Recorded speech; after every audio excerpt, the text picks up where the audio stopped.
Thank you. Thanks so much. It's great to be here. Thank you to the Heritage Foundation for hosting me today. Thanks to Dr. Kevin Roberts for the great work you have done since taking the helm. You know, whenever I see the establishment launching attacks against the Heritage Foundation, I know you guys must be doing something right. So just keep up at it and keep on going. During my 6 years serving in the Congress, I worked very closely with Heritage on a number of issues, but particularly issues relating to national security matters.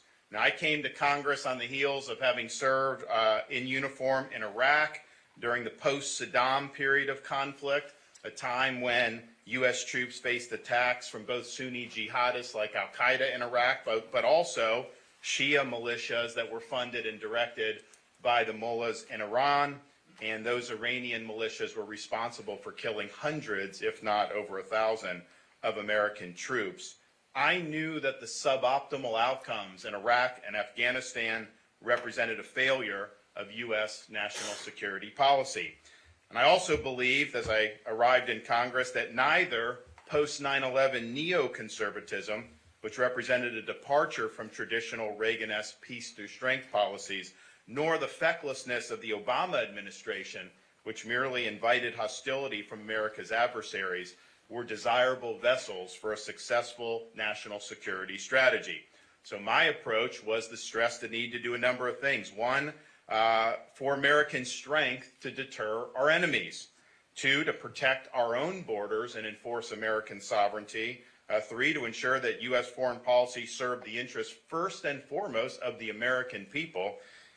Next, to avoid plunging America into any ill-defined or unnecessary conflicts, and rejection of ceding American sovereignty to international organizations like the United Nations. Now in Congress, we led on issues that matter when it came to the nation's national security. I was one of the leading opponents of the Obama-Khamenei-Iran nuclear deal, and we were instrumental in pointing out the flaws of that disastrous policy.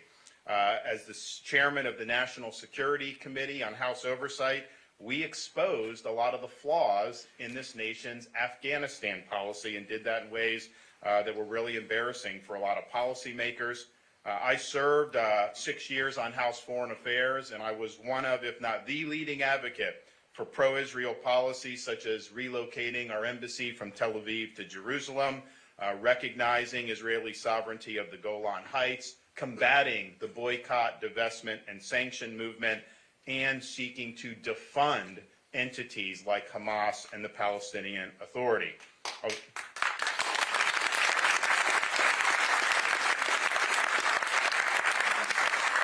was also one of the voices in Congress sounding the alarm against Hamas terrorism and Israel's need to finally deal with that, as well as the nefarious influence of the Sunni Muslim Brotherhood. We combated Marxism in the Western Hemisphere in places like Cuba and Venezuela. We understood and made it an issue to treat our border security as a national security issue. We also highlighted the dangers of domestic terrorism and the role that immigration plays in fueling that terrorism. Now, since I took the helm as governor of Florida, we have been engaged in a lot of these important issues. We led the fight in Florida against Airbnb's BDS policies against the state of Israel, and as a result of that, Airbnb reversed course. We've expanded academic and economic ties with the state of Israel. We've bolstered relationships between Florida and Japan and Florida and South Korea. We sent law enforcement and National Guard to the southern border to help Texas do what the federal government has failed to do. And we also sent illegal aliens to Martha's Vineyard, which put the issue on the front burner in ways that no other single action has done.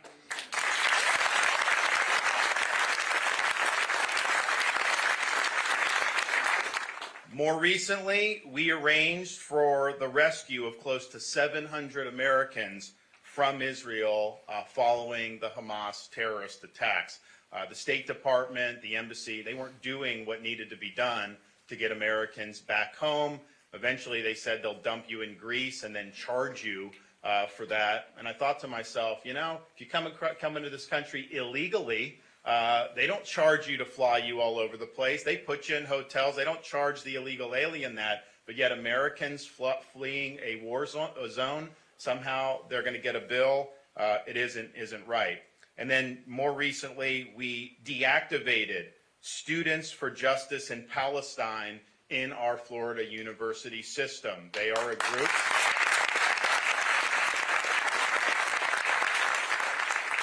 They are a group which publicly says that they don't just stand in solidarity with Hamas, that they are part of what Hamas is doing. That is material support to terrorism, and that is not going to be tolerated in the state of Florida, and it should not be tolerated in these United States of America. So we're proud of what we've been able to do as governor. But as we look across the world now, we are a nation adrift. The Biden foreign policy is rudderless, weak, misguided, and solicitous of America's adversary. Just think of some of the things that have happened in just these 2.5 years. The Afghanistan withdrawal dishonored the sacrifices of our service members, and they abandoned billions worth of military equipment to the Taliban. Biden has empowered Iran with sanctions relief. That has fueled the Hamas attacks. That has fueled what Russia is doing in Europe.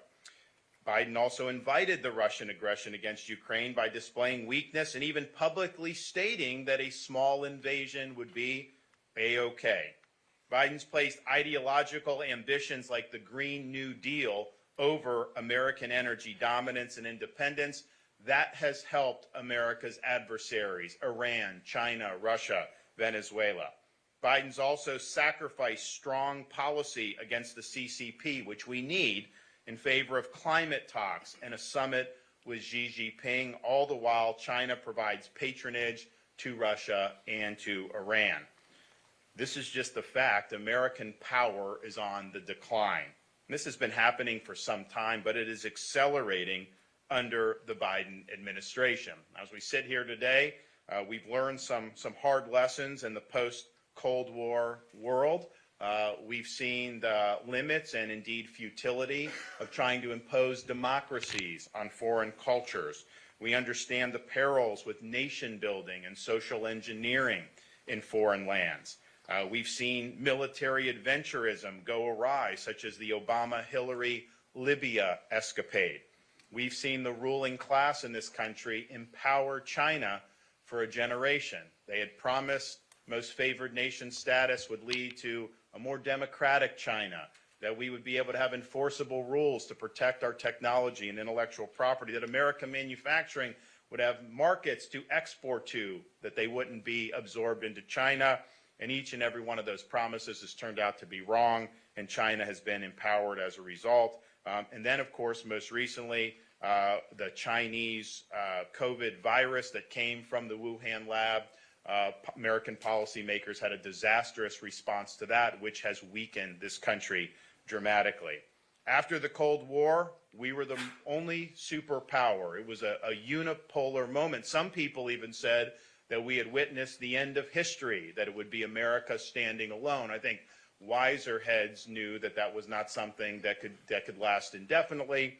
September 11, 2001 ushered in an era in which non-state actors were viewed as the primary threat to U.S. security, and the United States launched a global war on terrorism with some successes but also some failures. Where are we now? Well, now we're back in an age of great power rivalry. We are in an age in which we now have a peer competitor, and that competitor is the Chinese Communist Party. And it's something that we have to face, and we have to have policy that's going to be able to protect the American people from the looming China threat.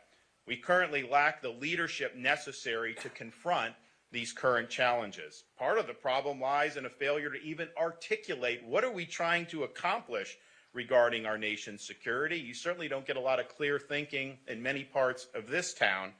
Our national security decisions must be guided by a number of clear and important factors. First and foremost, you got to put the American people first. The idea that it's even distinguishing to say you want a national security strategy that puts America first. Shows you how far astray we must have gone with some of this stuff. Of course, that's your obligation to put your own country first. The protection of the lives, safety, and security of our people and the sovereignty of our nation is the fundamental duty of our federal government.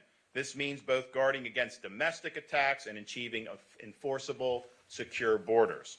Another factor that's important is protecting the economic and material well-being of Americans. Ultimately, our military strength is rooted in economic strength. We're not going to be strong abroad if we are not strong at home. Third, we got to protect the American way of life. This means not only the protections against the predations of foreign nations, but also foreign non-state actors, as well as threats that can come domestically. Ensuring that we have an immigration system that strengthens America's culture rather than undermines it is a key part in preserving this American way of life. Now, the use of national power cannot be based on the fluff or ill-defined objections that have marked D.C. foreign policy for decades. Power must be rooted in concrete objectives that the U.S. is seeking to achieve through political, economic, and, if necessary, military avenues. But we cannot succumb to Wilsonian abstractions.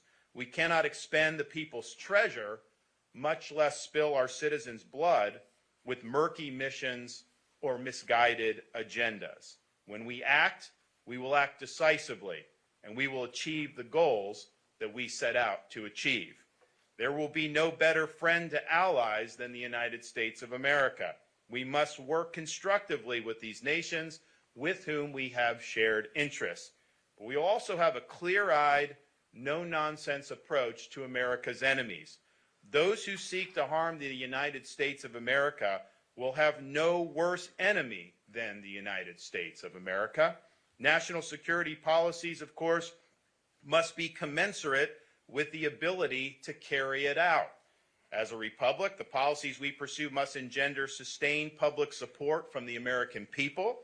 And as a veteran of the Iraq War, I recognize the gravity of deploying U.S. troops in combat, and I hope to never have to do that as Commander-in-Chief. But if such a duty calls, I will ensure that the U.S. will be fully committed to winning. Our armed forces will have what they need to be lethal and capable, preferably to deter conflict in the first place, but also to achieve a decisive, overwhelming victory if conflict arises. So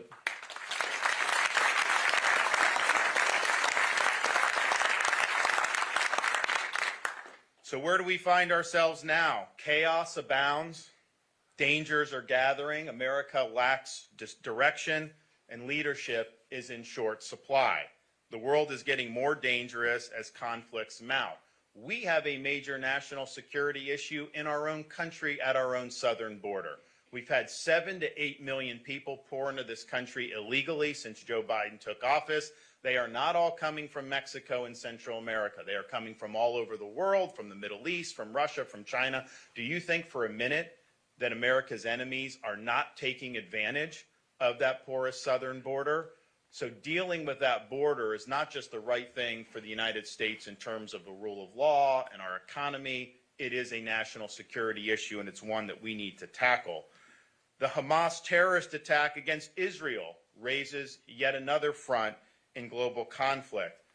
How did this happen? It happened because Iran funded and orchestrated the attack against the people of Israel. And this is the most deadly terrorist attack on record, and there were more Jews killed on October 7th than at any time since the Holocaust.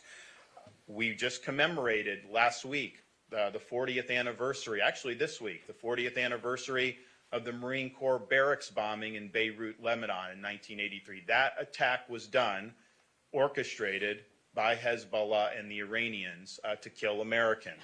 And when I was in Iraq, Iran was killing our troops left and right. So they have a long history of fomenting jihad throughout the Middle East and killing not just Jews, but Americans. It's important that we say as Americans that Israel has the right to fully defend itself against these barbarous attacks. You can't just sit there and have a terrorist group on your border who's going to behead your babies, rape women, and massacre elderly people and think that you can do a glancing blow and somehow that's going to take care of it. They need to end Hamas once and for all, and we should be supportive of that, not just publicly, but also in private, not just in words, but also in our deeds. It's important that we do it.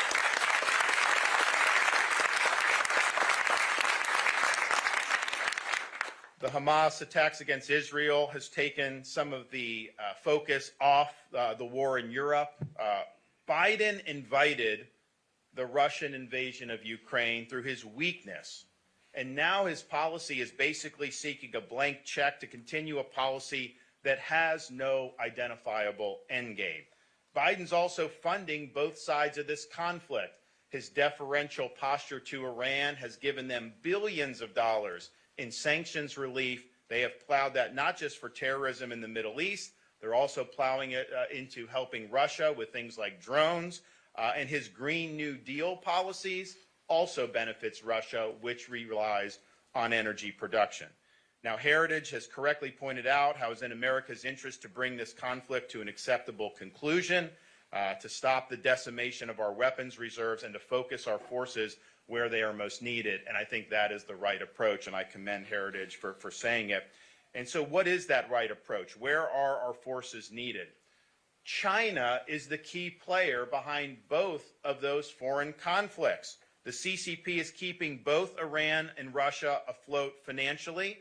China is purchasing massive amounts of Iranian oil on the black market, thereby enriching the mullahs.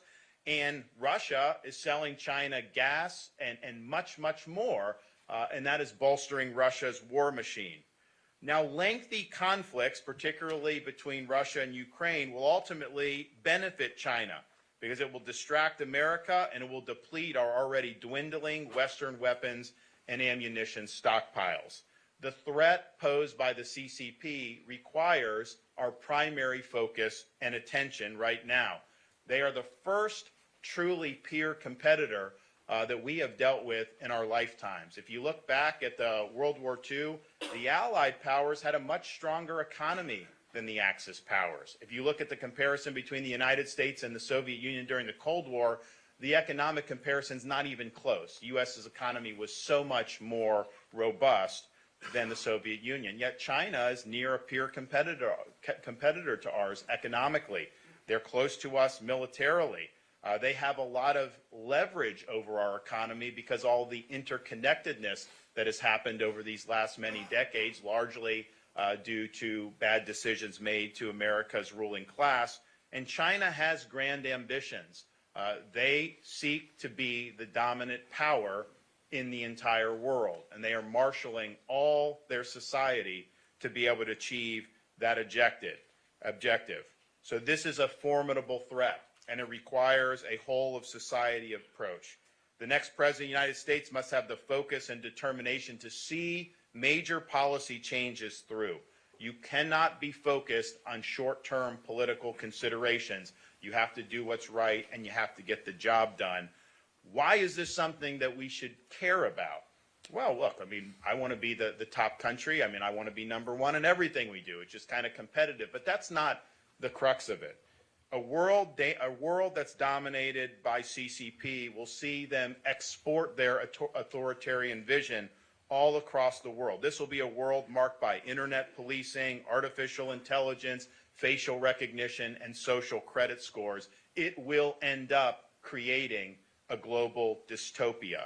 And this is a regime that you do not want to have control or influence over our society. After all, the death toll of the CCP regime since it seized power in 1949 may very well be the highest of any government in history. It numbers in the tens of millions, many of that at the hands of Mao Zedong. And of course, China was responsible for the COVID-19 virus and pandemic, and they tried to hide it, and they put the rest of the world in great peril, and yet they've never been held accountable for any of that. So the United States has to treat the threat posed by the CCP the same way we treated the threat posed by the Soviet Union. We understood that the Soviet Union was trying to export communism around the world, and so we took our whole national security apparatus and we tailored it to be able to meet that first and foremost threat. We have to recognize when we do this, resources are scarce.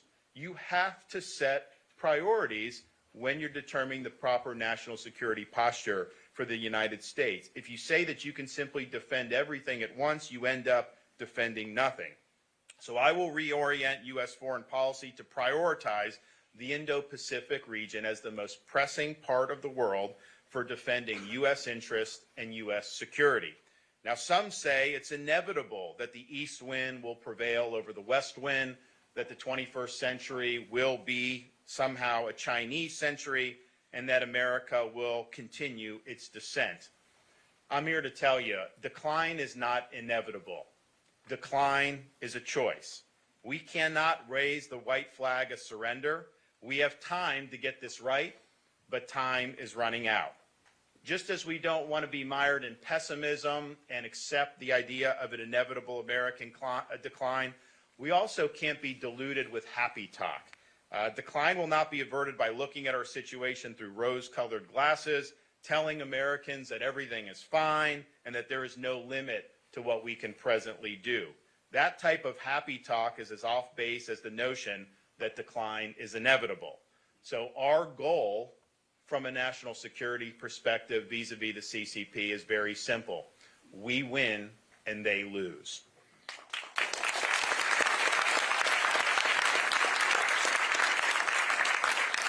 So how do you do this? You got to do a number of things. First, we will modernize and bolster our military capability to deter CCP aggression. Peace can only be achieved through strength. Sometimes people say you deter China by worrying about this part of the world or that part of the world. My view is a little bit more simple. If you want to deter China, deter China. What they will respect is strength, particularly strength in their region. We must have adequate hard power to deny China's ambitions vis-a-vis Taiwan, as well as the First Island chain. As Winston Churchill noted, it's important to keep open and active the saltwater highways that make our world tick. And to that end, I'm proposing a four-oceans Navy, 355 ships by the end of the first term, 385 by the end of the second term, and a pathway for 600 ships within the next 20 years. That will be hard power that will make a difference. That will be hard power that will preserve the peace. With respect to Taiwan, we need the training and capability to deter CCP aggression, and we need to place first in line for purchasing advanced weapons and munition Taiwan. This is the hot spot, and we need to be there and help defend.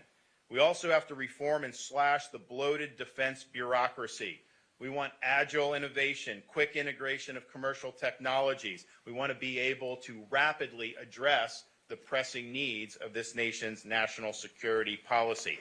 And then finally, we need a major overhaul of this country's defense industrial base. It is lagging, and it is causing huge vulnerabilities for this country.